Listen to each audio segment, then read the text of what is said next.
Amigos, bienvenidos. Esto es Honestamente, programa número 83. Soy Fray Nelson Medina. Hoy vamos a hablar desde otro ángulo sobre un tema que ya hemos tocado y es el tema de las protestas.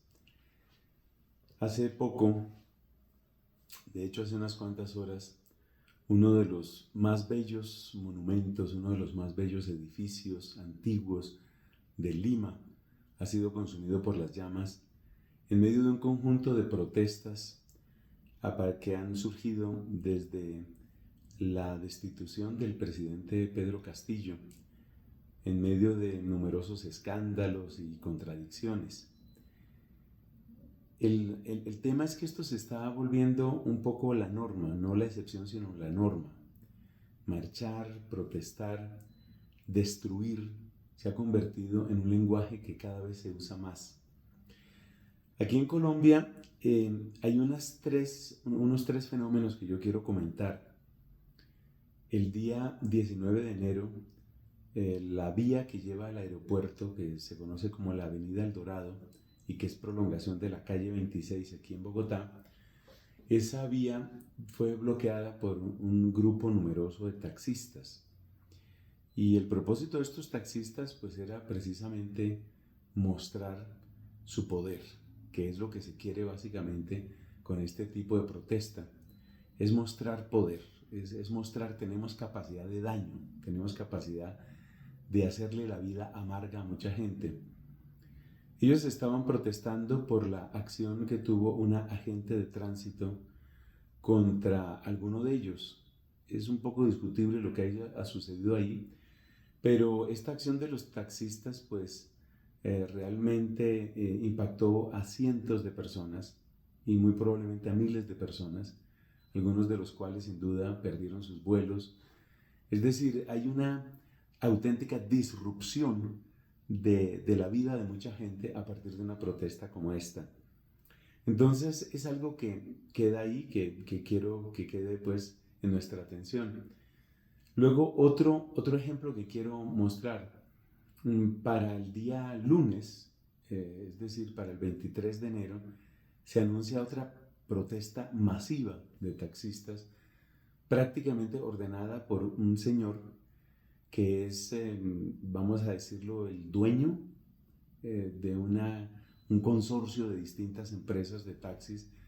La cifra que yo he escuchado es que este señor es algo así como el dueño o el que manda en cerca del 40% de los taxis que funcionan en Bogotá.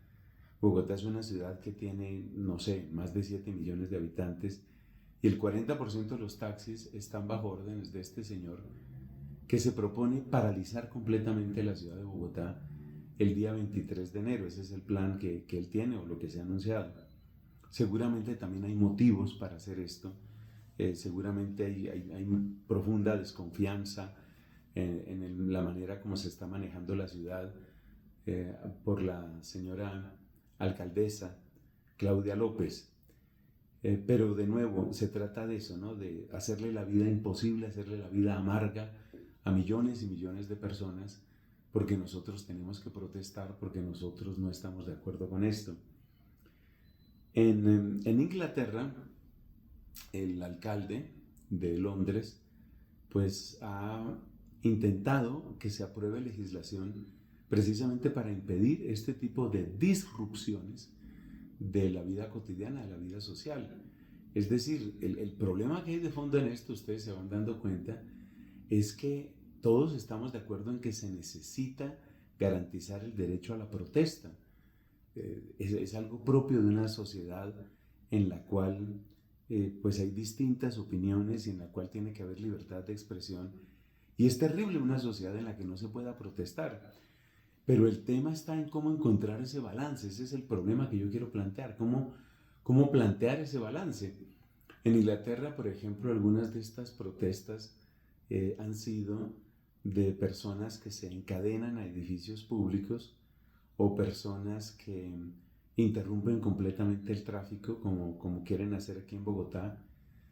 Y, y es que hay algo muy complejo, volviendo una vez más a Colombia, y es que dentro del proceso de ascenso al poder de la izquierda política aquí en Colombia, ese tipo de protestas han sido históricamente muy importantes. Bueno, en muchos otros sitios. Recordemos, de esto ya hace bastantes años, pero recordemos las marchas masivas, las protestas masivas del señor Evo Morales en Bolivia, en distintos puntos de Bolivia. Y lo que se demuestra una y otra vez es que interrumpirle la vida, complicarle la vida, amargarle la vida a millones de personas, es una manera de arrodillar al poder, es una manera de lograr lo suyo. Dentro del ascenso al poder de la izquierda aquí en Colombia, tanto en Bogotá concretamente como en la presidencia de la República, eso también ha estado muy presente y de nuevo se ha mostrado eficaz. De hecho, hay un término que se empezó a utilizar desde bastante antes de que el señor Gustavo Petro llegara a la presidencia, y es el término primera línea. La primera línea, con el nombre primera línea, se conoció y se conoce a aquellos militantes más aguerridos, más, pues lo dice su nombre, los que estaban precisamente en la primera línea frente a la policía, frente a las fuerzas del orden, frente a lo que aquí se llama el ESMAD, es decir, algo así como la policía antimotines en Bogotá. Estaban ahí y muchos de ellos precisamente vinculados con vandalismo, con destrucción y de nuevo con la disrupción profunda, masiva de la vida de la ciudad. El común denominador es ese. Vamos a interrumpirle la vida, vamos a romperle la vida, vamos a causarle problemas serios a millones de personas y tendrán que escucharnos, tendrán que hacernos caso. Un último ejemplo que quiero mencionar aquí de Colombia es lo que está sucediendo ahora mismo en uno de nuestros departamentos. En otros países se habla de estados, se habla de provincias. En Colombia y en otros países tenemos lo que se llaman los departamentos. Entonces uno de nuestros departamentos es el departamento de Santander. Y ahora mismo hay una situación supremamente complicada con bloqueo de prácticamente todas las carreteras de entrada o de salida, con serias amenazas de desabastecimiento. Es decir, que no solo en términos de alimentos, sino también en términos de insumos básicos, de medicinas, pues se espera que en pocos días, si esto sigue adelante, en pocos días, probablemente entre 3 días y una semana, se presente un colapso en el abastecimiento básico de medicina y de alimentos. Cuando la primera línea, la llamada primera línea, que por supuesto estaba completamente en apoyo de Petro y seguramente dirigida por él, cuando la primera línea estaba bloqueando completamente a Bogotá, estaba cerrando completamente la posibilidad de ingreso o salida de Bogotá, hubo gente que murió, gente que tenía que movilizarse en ambulancias y no dejaron pasar ambulancias y hubo gente que murió. Y seguramente pues va a haber gente que muera también con estos problemas de abastecimiento de medicinas en Santander. Y una vez más, lo que uno se pregunta es, ¿qué tan justo es eso? Es decir, ¿cómo garantizar el derecho a la protesta y al mismo tiempo tener un cierto margen de equidad, un cierto margen de justicia, de manera que nos podamos situar también en la situación de aquella persona que está en un problema grave, la persona que necesita una medicina con urgencia, la persona que va en una ambulancia y no puede llegar y se muere? ¿Qué pasa ahí? ¿Quién responde por eso? Hay un agravante adicional que quiero mencionar, en el caso de Colombia, y es que en lo que solo se puede considerar como una especie de pago de favores, pues Petro está presionando fuertemente al sistema judicial colombiano para que los que estuvieron dentro de eso que se llamó primera línea, muchos de los cuales cometieron actos agresivos, criminales contra las fuerzas públicas y actos vandálicos que han supuesto multimillonarias pérdidas para la ciudad y para el país, que estas personas sean liberadas. Esa es la idea de él, que queden en libertad y no solo eso, sino que sean convertidos en lo que se llama gestores de paz. Claro, es algo interesante la idea de tomar al niño indisciplinado y convertirlo en perfecto de disciplina. Hay algo que suena como interesante en eso, pero es muy difícil, muy, muy difícil, no ver una especie de premio. Y yo diría que se está entonces presentando como una vuelta, darle de su propia medicina al presidente, porque Petro, pues indudablemente logró el ascenso al poder, logró un impacto masivo en la población con cosas como las marchas y la presencia de lo que se llamó y se llama primera línea aquí en Colombia. Pero ahora queda demostrado que el sistema sirve y que además a uno lo premian, ahora que queda demostrado eso, pues muchas más personas dicen, ah, pues si eso es lo que hay que hacer para lograr lo que uno quiere, pues entonces vamos a hacerlo. Vamos a bloquear a Bogotá con el asunto de los taxis. O vamos a bloquear a Santander de manera que el desabastecimiento de insumos básicos, de alimento, de medicinas, pues ponga de rodillas al gobierno nacional, ponga de rodillas al gobierno de Santander y tengan que hacer lo que nosotros queremos.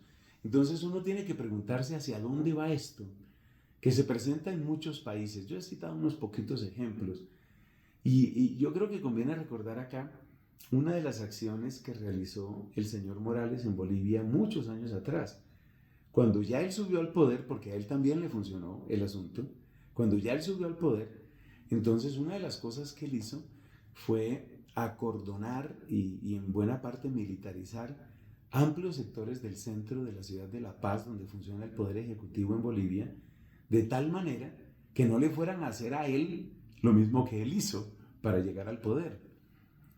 Para Petro, por ejemplo, no le estoy dando ideas, ni mucho menos, pero para Petro se le hizo un poco tarde, es decir, él me parece que no alcanzó o no está alcanzando la masa crítica para medidas como esas, y bueno, cada país es cada país y tiene su propia manera de ver las cosas y manejarlas.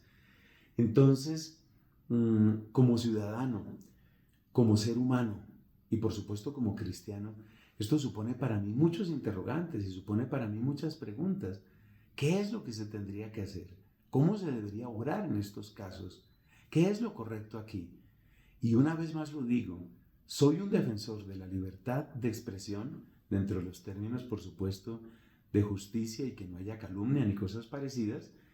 Soy un defensor de la libertad de expresión, pero al mismo tiempo soy consciente de cómo hay que tener algún margen de equidad, porque no parece justo que para yo hacer mi protesta despedace tu vida, te produzca pérdidas brutales, millonarias a ti, y yo me salí con la mía y yo logré lo que yo quería. ¿O es que después tú tienes que organizar otra marcha que me arruine a mí y convertimos la sociedad en un campo de batalla perpetuo, que es lo que está sucediendo en algunos lugares? Este tema tiene muchas derivaciones, tiene muchos puntos de vista, y esta va a ser una de las ocasiones en que les voy a proponer, por favor, escriban en los comentarios cómo examinan ustedes esto, cómo lo analizan y qué creen ustedes que se debería hacer para sostener un cierto equilibrio entre el derecho a la protesta y la equidad social, que es indispensable pues para no castigar a los inocentes y sin embargo pues que se puedan oír las voces que están en desacuerdo o que están en disidencia. Gracias por estar aquí. Soy Fray Nelson Medina. Que Dios los bendiga.